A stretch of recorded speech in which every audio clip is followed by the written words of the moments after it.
The first time I experienced this place, I called it the room of immeasurable existential depression.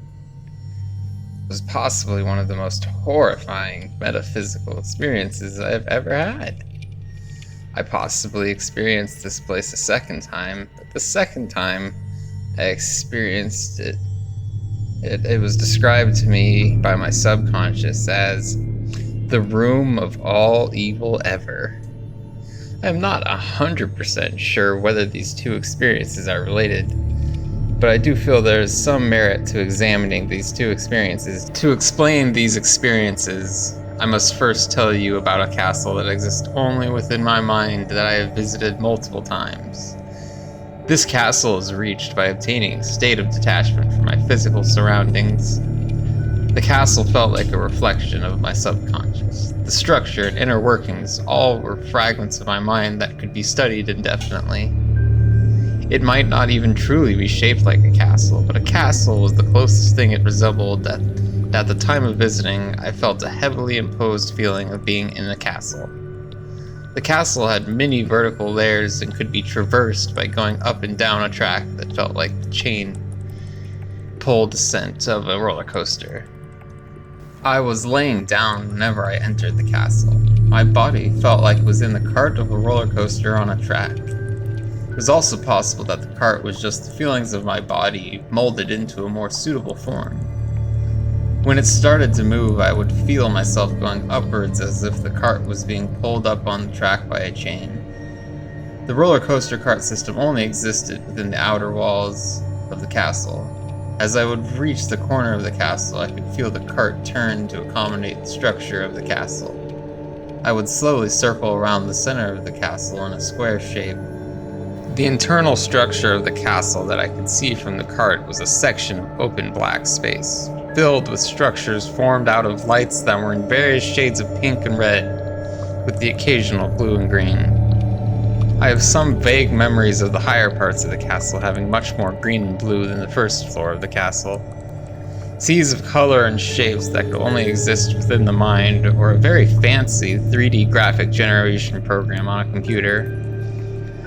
These colors would partially form part of the structure of the castle, but they also simultaneously felt like reflections of my subconscious forming into structures, which, due to the grandiose nature of the subconscious, isn't something I know how to describe with my limited American human vocabulary. I would also occasionally hear very loud drum sounds. Each floor of the castle had a different feeling from the previous. As I reached the higher floors of this roller coaster track system, my mind would become calmer and thought became less frequent. The thoughts that did come in felt calmer and more spiritually fulfilling. I have difficulty remembering the specific details of the thoughts that are contemplated in this castle. What I do remember from the highest floors that I have traversed are thoughts of love for myself, and love for others. Not a romantic or personality-defining sense of love, but more of a love that is respect for all conscious individuals and love for the universe. At the end of these trips up the castle, the chain would stop pulling me upwards, and I would rapidly descend backwards back to the beginning. It was like the roller coaster had reached the apex of its climb, and the rapid descent of the drop sent me back to normality. The descent took much less time than the ascent. Upon falling back to the baseline level of the castle, I would usually get up from the meditation and continue on with my life. At this point, I have been to the castle a handful of times. Each visit was a positive feeling experience. This time was different. During a normal trip to the castle, I am pulled upwards. This time, I was pulled downwards. I was heavily unprepared for this. The feeling continued to set in, this feeling of immense dread, increasing as I was pulled into the lower floors of the castle. At this point, I had unknowingly entered what I later knew to be the room of immeasurable existential depression. Every second I spent had a horrifying feeling that grew with each moment, sucking me into this realm of terror.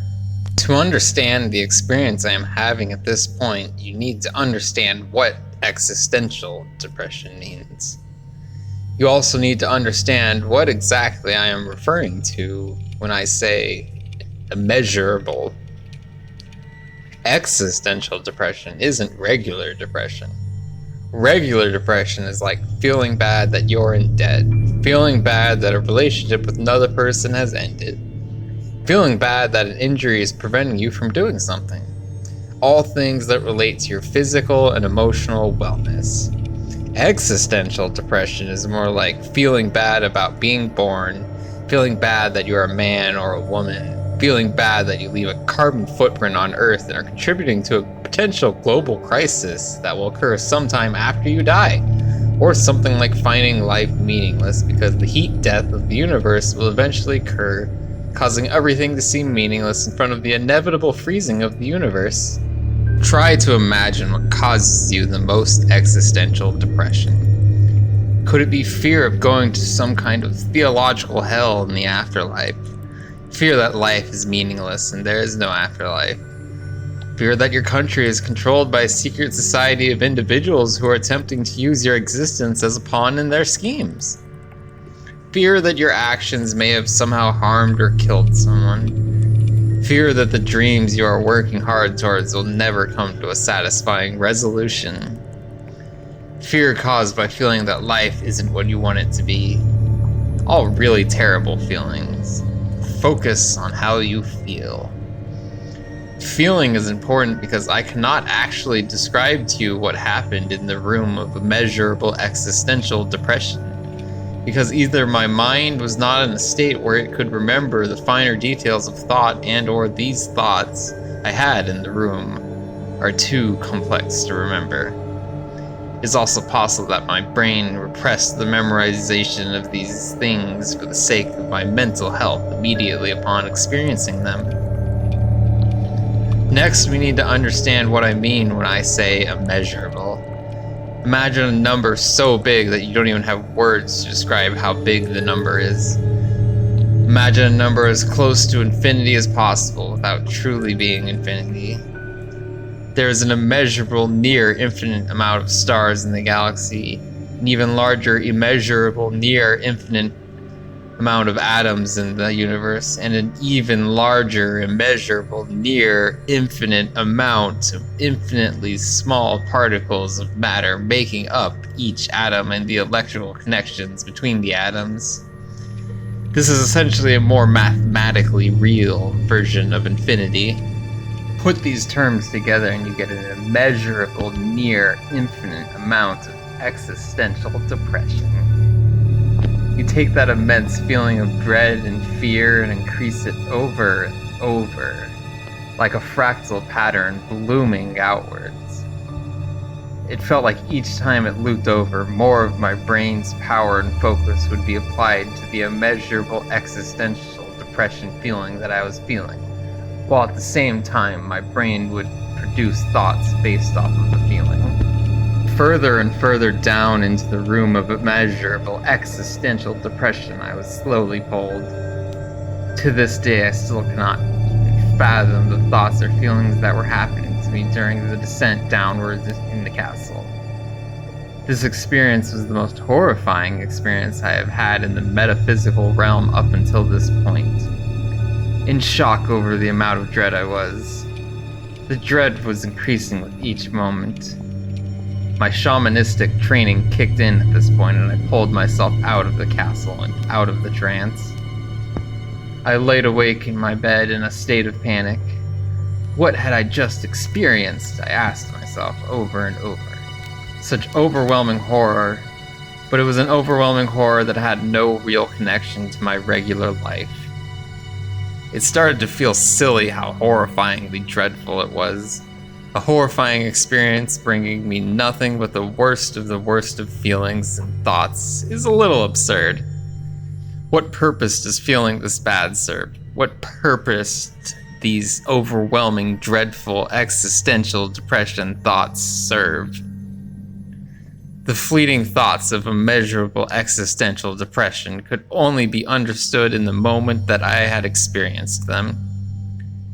It is possible that I could meditate on this subject and return to it, but what would it achieve? Did these memories traumatize me? As I attempt to remember what was previously understood, I realize that nothing I can think of compares to the feelings I experienced. Was it some kind of repressed aspect of myself? Was it just my brain getting caught into some kind of thought loop? I can't truly know what happened. The possibility that it was some kind of thought loop is something to consider, though. If I examine it as a thought loop, I can pull practical wisdom out of the experience. If the room of immeasurable existential depression can occur, maybe something like the room of immeasurable love can occur. To take a feeling and expand on it to a near infinite level. Is that not what we already do? Our brains can process something until the day it dies. Structures and rooms of thought existing in our minds, ever expanding day after day, year after year. What happens if you remove a thought structure? What happens if you add a thought structure? Our minds could be filled with these immeasurably expanding thought processes. Are these structures the attachments that the wise monks speak of? If I were to remove a thought structure, would it make room for other thought structures to expand, or would it allow new thought structures to occur? These thought structures are ever-expanding fractals that began at some point in time. It could even possibly have happened before time in our souls in some sort of greater existence that is beyond our physical existence and measurements. These are all things I cannot prove, but I can ponder. Science may get us to that point of understanding the quantum science one day. Human progress could get to that point one day. Scientists of the future, be sure to be ethical. This thought structure of immeasurable existential depression could have existed before this trip to the castle. It could have been a part of myself that had been growing for a long time. I could find no connection, though. Maybe it was pure evil that existed inside of me. It felt too mechanical to be pure evil. It didn't make me want to do anything. It just made me feel and think. Is it possible that this room existed with me? He's still ever expanding? What would that do to my mental state over time? I think my life has gone in a very positive direction since then, so I cannot say. A few months later, I had a similar experience to the room of immeasurable existential depression. It occurred within a sleep paralysis dream.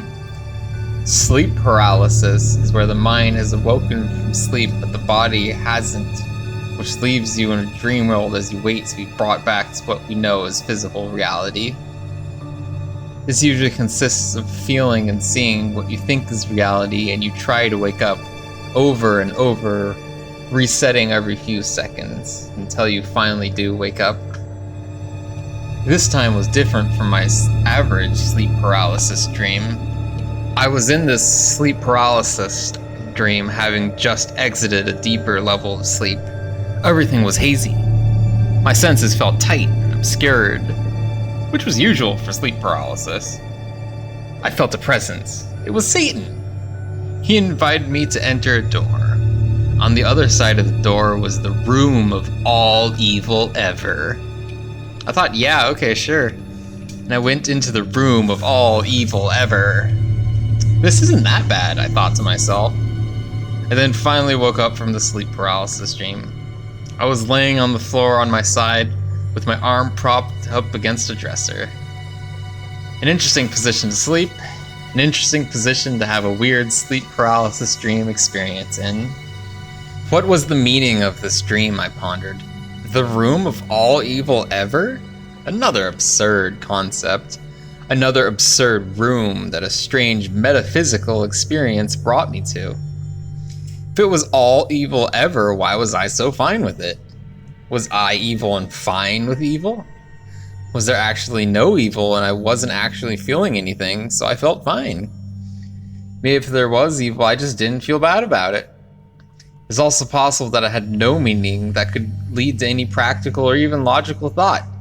Just fragments of the psyche coming together to create some strange experience occurring in a half-lucid state of mind. Maybe having been in the room of immeasurable existential depression had prepared me.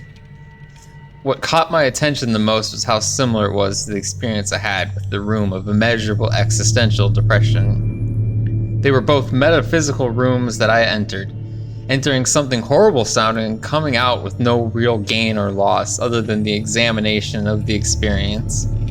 Why did I enter these two rooms? Was it where I was at the time? Was it a particular bad day or something? Was it something that was inevitably going to occur and the stars aligned those days allowing me to experience the rooms? Nothing really stands out to me. Possibly some negative feelings I was having around that time could have led me to these rooms, but I'm uncertain about any of these attempts at connections. All of it was unpleasant. My memories of it were unpleasant.